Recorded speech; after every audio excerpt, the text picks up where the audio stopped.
Hello friends, welcome back to our channel. అందరికీ నమస్కారం. ఈరోజు ఒక మంచి హెల్తీ రెసిపీని షేర్ చేయబోతున్నాను. మన రోజువారీ వంటకాల్లో రుచితో పాటు ఆరోగ్యం కూడా చాలా ముఖ్యం.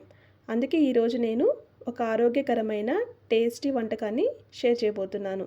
అదే వంకాయ శనగ మొలకల కూర. చనా స్ప్రౌట్స్ మన ఆరోగ్యానికి ఎంతో మంచివి. వీటిలో ప్రోటీన్, ఫైబర్, విటమిన్స్ ఎక్కువగా ఉంటాయి. అలాగే వంకాయతో కలిపి చేస్తే ఈ కూరకు ఒక ప్రత్యేకమైన రుచి వస్తుంది. ఇది చాలా సింపుల్గా తక్కువ టైంలోనే తయారు చేసుకోవచ్చు. ఇవి రోటీస్, చపాతీ, రైస్లోకి చాలా బాగుంటుంది. ఈ మొలకల కోసం మనం ఎక్కువగా కష్టపడిన అవసరం లేదు.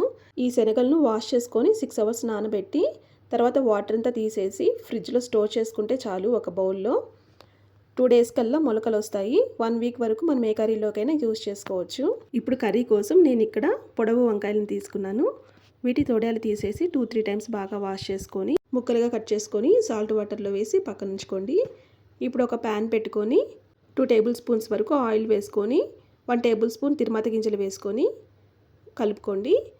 ఇందులోకి 1 లేదా 2 కట్ చేసి పెట్టుకున్న ఆనియన్స్ వేసుకొని ఒకసారి కలుపుకున్న తర్వాత 1 టేబుల్ స్పూన్ వరకు అల్లం వెల్లుల్లి పేస్ట్ వేసుకొని ఫ్రై చేసుకోండి. మీకు కావాలంటే కరివేపాకు కూడా ఇప్పుడే యాడ్ చేసుకోండి. నేను తర్వాత యాడ్ చేసుకుంటాను కర్రీస్లోకి. ఈ ఆనియన్స్ ఇలా ఫ్రై అయిన తర్వాత మనం ముందుగా కట్ చేసి పెట్టుకొని ఉంచుకున్న వంకాయ ముక్కలను ఇందులో వేసుకొని కలుపుకోవాలి. వెంటనే స్ప్రౌట్స్ని కూడా యాడ్ చేసుకొని ఒకసారి కలుపుకోండి. మీకు ఈ శనగలు ఇంకా మెత్తగా ఉడకాలనుకుంటే ముందుగా స్ప్రౌట్స్ వేసుకొని ఒక 2-3 మినిట్స్ బాగా ఉడికించుకున్న తర్వాత వంకాయ ముక్కల్ని వేసుకోండి. వీటిని ఇలా ఒకసారి బాగా కలుపుకున్న తర్వాత రుచికి సరిపడా సాల్ట్ వేసుకోండి. అలాగే 1/2 టేబుల్ స్పూన్ వరకు పసుపు వేసుకోండి. అలాగే 1 టేబుల్ స్పూన్ వరకు కారం వేసుకోండి. ఈ మొత్తాన్ని ఒకసారి కలుపుకొని మీడియం ఫ్లేమ్లో ఉంచుకొని ఒక 5 మినిట్స్ పాటు ఉడికించుకోండి. ఇప్పుడు ఇందులోకి 2 లేదా 3 టమోటాస్ని కూడా ఇలా ముక్కలుగా కట్ చేసుకొని వేసుకోండి.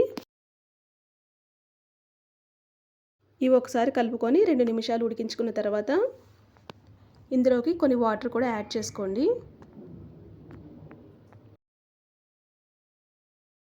ఇప్పుడు ఇలా కర్రీ 90% వరకు కుక్ అయిన తర్వాత ఇందులోకి 1/2 టేబుల్ స్పూన్ వరకు గరం మసాలా,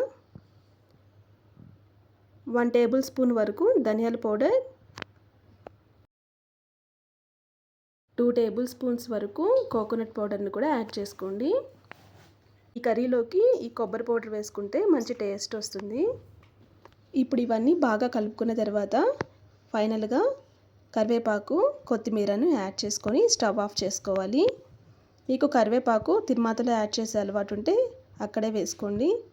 ఎక్కువగా ఉడికించినట్లయితే కరివేపాకులో ఉన్న వాల్యూస్, విటమిన్స్ తగ్గుతాయి కాబట్టి నేను చివరిలో యాడ్ చేసుకుంటాను. అంతే అండి, టేస్టీ వంకాయ చనా స్ప్రౌట్స్ కర్రీ రెడీ అయింది. టేస్ట్ చాలా బాగుంటుంది, హెల్త్కి కూడా చాలా మంచిది. మీరు ఈ రెసిపీని ట్రై చేసి ఎలా వచ్చిందో మీ వాల్యుబుల్ ఫీడ్బ్యాక్ని కామెంట్స్లో తెలియజేయండి. ఈ రెసిపీ మీకు నచ్చినట్లయితే లైక్ చేయండి, షేర్ చేయండి. మరిన్ని రెసిపీస్ కోసం మన ఛానల్ సబ్స్క్రైబ్ చేసుకోండి. Thank you for watching this video friends.